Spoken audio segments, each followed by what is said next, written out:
Steve Hilton wants a debate, and a money dashboard just went live. So today we're looking at 2 ways to test whether his campaign is real.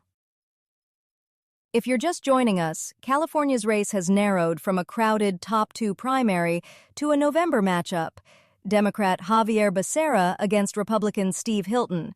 A Berkeley IGS poll listed by 270 to win had Becerra up 52 to 31, with 17% picking someone else. Now we'll see whether Hilton can turn a runoff slot into an actual statewide threat.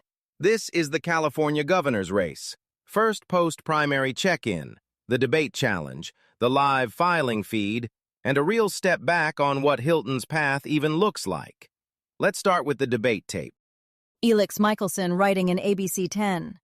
Hilton now hopes to challenge Becerra in a one-on-one debate. But I want to debate with Xavier Becerra. Why does he want to keep gas prices the highest in the country? That's a debate that we should have. Becerra's team says he isn't jumping at the opportunity. We have some hesitation about, providing a space for him to continue spreading his lies and disinformation. So it's something. Hilton's down something like 21 points, and his big move this week is an ad daring Becerra to debate. When you can't buy your way onto level ground, you try to manufacture more stages. And Becerra's holding back. His spokesperson, Jonathan Underland, didn't even take the bait. They put out an affordability line and let the debate challenge sit there. Of course he's holding back. When you're up double digits, every extra debate is free downside. Hilton needs the oxygen. Becerra needs the clock to run. Remember, these two already shared a stage May 5th at East LA College. Collins and Michelson moderating. That tape's already on the record. What Hilton wants now is the one-on-one, no field to hide in. Right. That's why he's asking for it. He wants the matchup where it's just him and the Sacramento guy. From a 21-point hole, forcing one-on-ones is one of the few cheap levers he's got. Whether it moves a number is a whole different question. California hasn't elected a Republican governor in 15 years. So what would Steve Hilton actually need to pull off a win in November, beyond just hoping Democrats stay home? Yeah, it's a mix, and none of it is easy. Start with the setup. Hilton is running against Democrat Xavier Becerra, the former U.S. Health and Human Services Secretary, for an open seat. Governor Newsom is term-limited and can't run again, per reporting from KQED and NBC News. That open seat is the best structural opening Republicans have had in California in a long time. For Hilton to win, a few things have to break his way at once. Per Newsweek's reporting, Republicans are leaning on voter frustration over issues like illegal immigration and the state's cost of living. And Hilton has literally branded his economic pitch Cal-affordable. But he's got real headwinds. The California Chamber of Commerce, which you'd expect to be at least Republican-friendly, just endorsed Becerra and broke with precedent, which tells you even the business community isn't fully sold on Hilton. PPIC also noted that a Democrat and a Republican advanced from the primary, so yes, it's a real race, but Democrats still have a big statewide voter registration advantage. Hilton needs to persuade independents and soft Democrats, see Democratic-based turnout soften, and keep the issue environment hostile to the party in power. He probably needs all of that. The Cal Chamber endorsing Becerra feels significant. Does that close off Hilton's most viable path, winning over business-minded moderates? Yeah, it hurts that lane. If the state's leading business lobby is vouching for the Democrat, Hilton's economic pragmatist pitch gets a lot messier. I'd watch whether he can still consolidate Republican-leaning independents on cost of living and public safety, and watch Becerra's fundraising. If he outraises Hilton by a lot in the summer quarter, that's probably the clearest early signal of where the race is headed. From CA GovTracker. CA GovTracker is a public interest dashboard for the 2026 California gubernatorial race.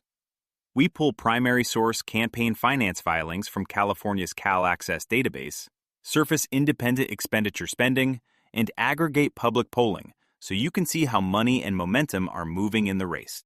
Here's the tool I want standing on this desk every night going forward. CA Gov Tracker, pulling Cal Access filings nightly. It's the cleanest way to check whether that Anthropic cluster money pattern from last week is an outlier or a trend in Becerra's general election filings. Finally, a real-time money feed. The primary's over. The general just started. I want the first week of post-primary filing velocity. Becerra versus Hilton, anchored to an actual number, not vibes. And it aggregates polling averages too, so now we can see whether Becerra's primary money edge is widening or compressing with only 2 candidates left to fund. Right, and that's what matters for Hilton. From a 21-point hole, is Bryn's money funding debate infrastructure, the challenge clip we just hit? Or is it actually moving a number? The dashboard can give us part of that answer now, instead of us guessing. This one's from ABC 10. I love this state so much. I moved here from England in 2012 with my wife and my 2 sons, taught at Stanford University, started a business, had a new career in the media. I've lived the California dream. It's an amazing place. There's nowhere better than California. But you can see how badly things have got off track. This ABC 10 sit-down was April 15th, back when this was a 9-way field, 7 Democrats and 2 Republicans. Hilton was opening with the "Move from England, lived the California dream" pitch. 9 candidates drawing names out of a hat for interview order. Feels like a fossil now. The top 2 primary chewed 7 of them up and spit out Becerra and Hilton. The useful piece in this tape is that Hilton's founding story, his vision for the state framing, all of that was recorded before he had to carry it into a one-on-one general against Becerra. Right. And the "I love this state, there's nowhere better" open is a primary pitch. Broad, warm, no specifics. From a 20-some point hole in November, vibes don't move the math. I want to see what survives contact with an actual opponent. And it lines up with the on-stage exchange we just hit. The East LA debate is where that April pitch actually meets Becerra. This interview's the before picture. If you're following California governor's race, make sure you're subscribed wherever you listen. And if you have a moment, leave a quick review. It really helps people find the show. We'll be watching the CA Gov Tracker, which says it updates nightly with Secretary of State filings. So the next money movement should show up there first.